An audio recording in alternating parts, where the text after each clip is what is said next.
Students कुछ important points मैंने लिखे हैं जो कि चैप्टर के एंड में बताना ज़रूरी है, काफ़ी ज़्यादा है। तो आज आपको इन्हीं पॉइंट्स को लिखना है एग्जाम पर्पस के लिए। देखो, एक होती है ट्राइबो इलेक्ट्रिक सीरीज, तो मैं उसके बाद लिख देता हूँ। Tribos means rubbing. The further down a material is in the series the greater its affinity for electrons, means it has higher work function. मतलब वो इलेक्ट्रॉन लेगा छोड़ेगा नहीं। जैसे लिख सकते हैं आप asbestos, glass, nylon, wool, lead, silk, aluminium, paper, cotton, steel and so on. इसका मतलब ये हुआ कि so if two materials are brought in contact, electrons are transferred from the material higher in table to the one further down the table. For example, electrons are transferred from nylon to Teflon. तो अगर nylon से हम Teflon कोई line बनाते हैं तो आपको पता है कि क्या होगा चार्ज, ठीक है ना। नायलॉन टू टेफ्लॉन, तो टेफ्लॉन हो जाएगा negatively charged. Now let's go to the second point.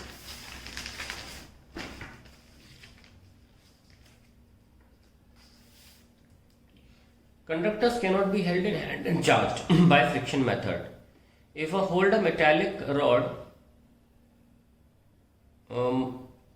hand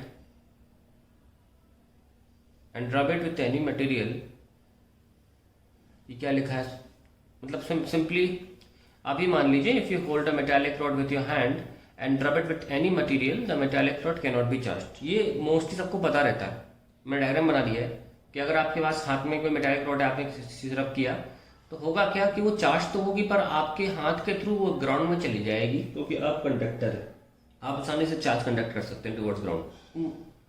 तो reason for this is that the electron can easily flow through metal to our hand and then to the ground. However, the metal rod has a handle made of wood or glass rod and is rubbed while holding by the handle, the rod will become charged। ठीक है, तो एक तरीका है charge करने का। उससे reason क्या है, ये हैंडल जो होता है, जो अपने इंसुलेटर हैंडल लिया है, that prevents the flow of electrons from metal rod to the hand and hence to the ground. तो वो हाथ तक ही चार्ज जाने नहीं देगा। तो एक इंपॉर्टेंट पॉइंट है पता होना, जो फ्रिक्शन से भी हो सकता है पर तरीका होना चाहिए। नाउ नेक्स्ट पॉइंट, मैं पेन ले लेता हूँ, सिर्फ आपको ठीक ले दीजिए। An insulator cannot be charged bye conduction as it does not contain free electrons. It can be charged either by friction or by polarization।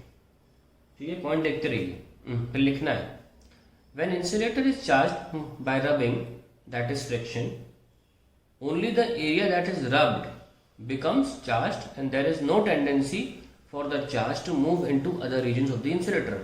तो यहाँ पे redistribution नहीं होता चार्ज का, जितने हिस्से में घिसा है वहीं चार्जिंग होगी बस। आगे बढ़ते हैं। When a charged insulator A touches an uncharged insulator B, the charge remains on A and is not transferred to B। Charge is not shared between the two insulators unless they are rubbed together so that most of the surfaces make close contact। ठीक है, तो conductor की तरह नहीं है भाई, रब करना ही पड़ेगा, टच करने से नहीं होता, कंडक्शन से नहीं होता है कभी भी चार्जिंग ऑफ इंसुलेटर। आइए नेक्स्ट चलते हैं।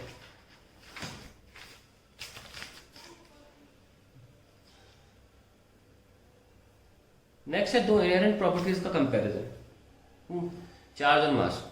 Force between two charges can be both attractive and repulsive. The force between two mass is always attractive. Electric charge is conserved, mass is not conserved. कुछ सोच रहे होंगे मास कंजर्व्ड होता है, नहीं, वो आप energy E equals to mc square की वजह से वो मास एनर्जी इक्विवेलेंस रिलेशन माना जाता है, क्योंकि mass can be converted to energy और आपको उतना मास दिखेगा नहीं, इसलिए मास कंजर्व नहीं होता।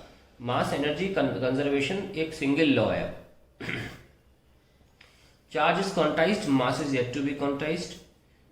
Charge can not exist without mass, mass can exist without charge, जैसे कि न्यूट्रॉन है।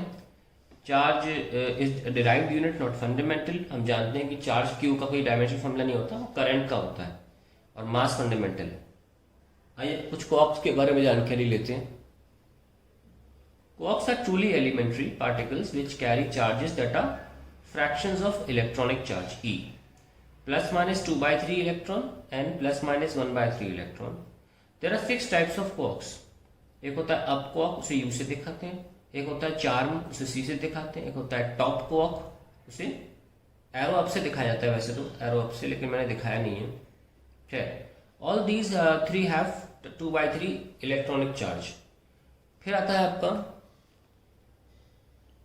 -1/3 वाला, down क्वॉक, sideways or strange quark, and bottom quark. All these have charge.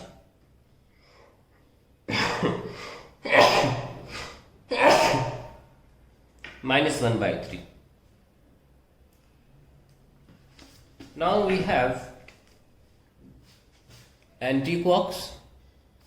These are designated by an overbar and have opposite charges compared to corresponding quarks, called anti-up, -2/3e. Protons and even neutrons are now known to be made of quarks. Experiments have proven existence of the quarks and antiquarks. However, free quarks have still not been detected. It is supposed they cannot be detected as free quarks. Freely आप इन्हें नहीं detect करे हैं अभी तक, और लोग ये भी मानते हैं कि फ्रीली इनका एग्जिस्टेंस पॉसिबल ही नहीं है। प्रोटॉन जैसे एग्जांपल दे रहा है, कैसे बनता है, यूयूडी से, यानी कि 2 अप क्वार्क से, एक डाउन क्वार्क से, 2/3 2/3 -1/3 ई आ गया। और न्यूट्रॉन बनता है यूडीडी से, चूंकि एक 2/3 -1/3 -1/3, तो we get a zero charge. Now we have this another point, approximate charge कितने हो गए थे हमारे, हाँ 8 पॉइंट से ही जा रहे हैं। Approximate charge of some objects, थोड़े से अच्छे आपके इमेजिनेशन के बता रहा हूँ। कुछ ऑब्जेक्ट्स पे कैसे चार्ज होते हैं, जैसे इलेक्ट्रॉन पे 10 की पावर -19 होता है। ऑर्डर बता रहा हूँ, एक आदमी पर जो किसी इंसुलेटिंग स्टैंड पे खड़ा है, यानी कि एक ह्यूमन बॉडी पे 1 माइक्रोकूलम चार्ज होता है 10⁻⁻⁶। और charge transferred between storm cloud and earth is 100 to 10,000 coulomb. Okay, that is the charge on the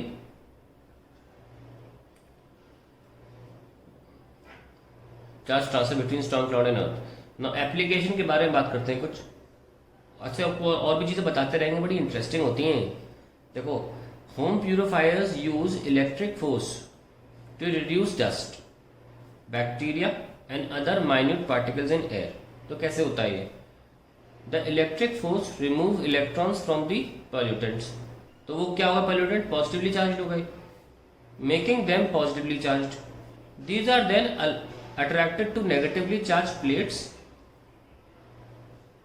तो बढ़िया अभी प्रोसेस है ना, कैसे कि आपने पहले पॉल्यूटेंट्स को पॉजिटिवली चार्ज बनाया एंड देन वो नेगेटिवली चार्ज प्लेट्स पर अट्रैक्ट हो जाते हैं। और ये भी लिखा हुआ है कि ये जो प्रक्रिया है 99% एफिशिएंट है।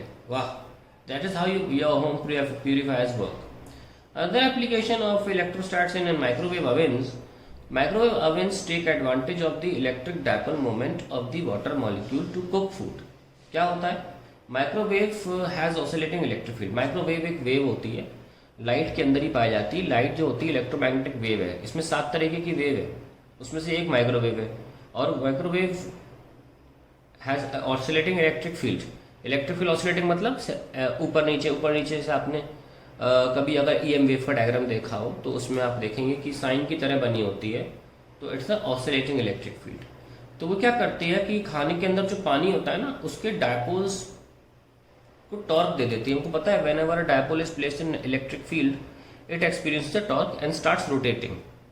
सो क्या लिखा है कि electric field which exerts torque on dipoles which causes water molecules to rotate with considerable rotational kinetic energy creating heat and causes the food to be cooked.